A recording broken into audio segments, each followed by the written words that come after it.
பார்த்திபன். எந்த ஊர்லேருந்து வந்திருக்கீங்க? திண்டுக்கல் மாவட்டம். எதுக்காக வந்தீங்க? எனக்கு வந்து முதுகு தண்டு ஆப்ரேஷன் பண்ணதுனால நடக்க முடியாமல் படுத்த படுக்கையாக இருந்திருந்தேன். படுத்த படுக்கையாக இருந்ததுனால வந்து எனக்கு பின்புறம் படச்சில் 2 கச்சையிலையும் புண்ணு வந்து விட்டது. புண்ணு எந்த அளவுக்கு இருக்குங்க? புண்ணு மிகப்பெரிய அளவில் ஆழமாக இருந்தது. எவ்வளோ நாள் இருந்திருக்கும்? இது ஒரு 6 மாதமாக இருந்தது. இங்கே எப்போ வந்தீங்க? இங்கே வந்து இப்போ 4 மாதம் முடிய போகிறது. புண்ணு எந்த நிலையில் இருக்குங்க? புண்ணு இப்போ வந்து நல்லா ஆறிடுச்சு. சரி. அந்த புண்ணு ஆறுறதுக்கு காரணம் ஒரு தைலம் தான். தைல எண்ணெய், மூலிகை தைல எண்ணெய்.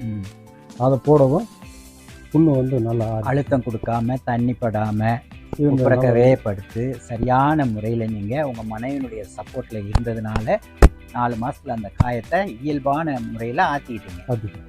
சரிங்க. இதுக்கு முன்னாடி எங்கேயாவது நீங்கள் மறுவாழ்வு பயிற்சி எடுத்திருக்கீங்களா? எடுத்ததில்லை. இங்கே தான் முதல் முறையாக ராம்ஜி டெஸ்ட்டுக்கு தான் முதல் முறையாக மறுவாழ்வு பயிற்சிக்கு வந்திருக்கேன்.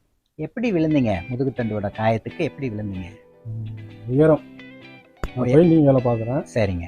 ஹாஸ்பிட்டல் குடோல் 25 அடி உயரம். முகுட்டு சீட்டு உடஞ்சி அதுலேருந்து அப்படியே உள்ளே விழுந்ததில்லை இந்த பாதிப்பு ஏற்படும். ஹெல்மெட்லாம் போடலைங்களா? மேலெல்லாம் அதெல்லாம் அந்த இதை நாங்கள் வந்து உபயோகப்படுத்தவே மாட்டோம். வாரியத்தில் பதிஞ்சிருந்தீங்களா? நீங்கள் பதிஞ்சிருக்கோம். கட்டிட தொழிலாளர் வாரியம். அதெல்லாம் பதிஞ்சிருக்கோம். அதுலேருந்து இதுக்கான இழப்பீடுகள் வாங்கினீங்களா? இழப்பீடுகள் வாங்குவதற்கு வந்து எனக்கு வந்து சரியான முறைகள் தெரியல. அது இருக்கிறவங்க வந்து அதை வழிமுறை சொல்லவும் இல்லை. அப்போ இப்போ இந்த வீடியோவை பார்க்குறவங்களுக்கு நம்ம ஒரு கருத்து சொல்லலாமா? கண்டிப்பான முறையில் சொல்லலாம். எந்த தொழில் செஞ்சாலும் அந்த வாரியத்தில் உறுப்பினராகணும்.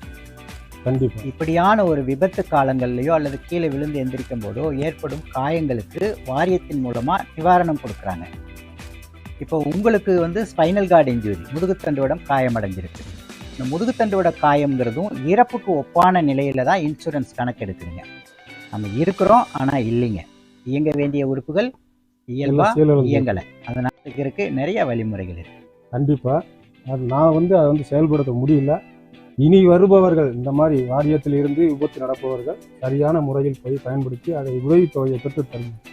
அருமை. அதற்கான விழிப்புணர்வா நீங்க இனி செயல்படணும். மகிழ்ச்சிங்க. இப்போ இன்னும் 6 பயிற்சிக்குள்ள வந்துட்டீங்க. ஆமாம். இதுதான் வாழ்க்கையில இனி நாம தினசரி செய்யக்கூடிய பயிற்சியா இருக்கணும். ஆமாம். படுக்கையிலே இருந்தோம்னா நிறைய, அதாவது ஒரு உதாரணம் சொல்லுவாங்க, படுத்தா பாயே பகையாயிரும், நடந்தா நாடே உறவாகும். அப்போ இனி நாம் கொஞ்சம் கொஞ்சமாக முயற்சி பண்ணி நடக்க ஆரம்பிப்போம். நீங்கள் மீண்டும் உங்கள் பெயிண்டர் தொழிலை தொடங்கலாம். எப்படி தொடங்கலாம்? நீங்கள் மேஸ்திரியாக இருந்து உங்கள் கூட இருந்த நபர்களெல்லாம் வச்சு கான்ட்ராக்டாக எடுத்து அந்த பணியை நீங்கள் செய்யணும். உங்கள் மனைவியை நீங்கள் செய்கிற அந்த தொழிலுக்கு பக்கபலமாக பயன்படுத்திக்கங்க. நல்ல உழைப்பாளியாக இருக்கிறாங்க. அப்புறம் நீங்கள் ஏதாவது ஒரு சூழ்நிலையில் சோர்வடைகிறீங்க அப்படின்னா எங்கள் கூட நீங்கள் பேசலாம்.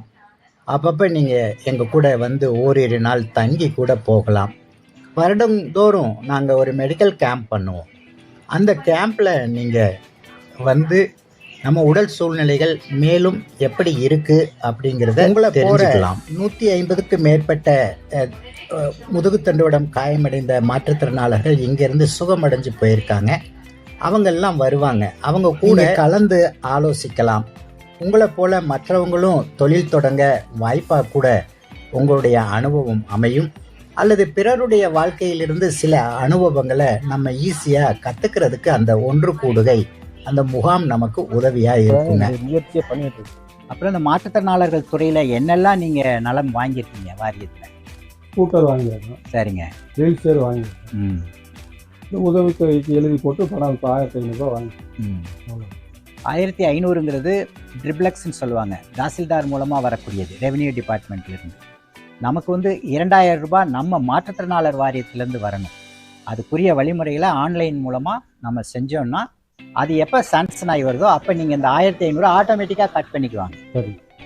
இந்த 2000 ரூபாய் உதவி வாங்கினதுக்கப்புறம் திரும்பவும் நமக்கு ஒரு பராமரிப்பாளர் இல்லாமல் இயங்க முடியாதுங்கிறதுனால அவங்களுக்கு ஒரு 1000 ரூபாயா நிதியாக இப்போ கொடுத்துட்ருக்குறாங்க. இப்போ 2000 உங்களுக்கும் உங்கள் பராமரிப்பாளருக்கு 1000, 3000 வந்துட்டுருக்கு. இப்போ இந்த அரசாங்கம் ஏதோ உயர்த்துறேன்னு சொல்லியிருக்கிறாங்க. அது அந்தந்த பட்ஜெட் காலங்களில் நிதி வரும்போது நமக்கு கூடுதலாக கிடைக்கும். இது வந்து நமக்கு ஆரம்ப கால ஒரு சப்போர்ட்காக. இது இல்லாமல் ரயில்வே பாஸ் இருக்குது, பஸ்ஸில் போகலாம். 75% மானியங்களில் நம்ம ட்ரெயின்லேயும் பயணிக்கலாம், பஸ்ஸிலையும் பயணிக்கலாம். கூடுதலாக இன்னொரு சர்டிஃபிகேட் வாங்கினோம்னா நம்ம துணையாளரையும் கூப்பிட்டுட்டு போகலாம். 2 பேர் 75% போய் வரலாம். நம்ம வாழ்க்கையை அதாவது நல்ல மகிழ்ச்சியாக வாழணுங்கிறதுக்காக அரசாங்கம் நமக்கு கொடுத்துட்டு இருக்கிற திட்டங்கள். வீட்டில் உங்கள் குழந்தைகள் எதுவும் படிக்கிற மாதிரி இருந்தாலும் அதற்கான நிதி உதவியும் நம்ம வாரியத்தில் இருக்குது.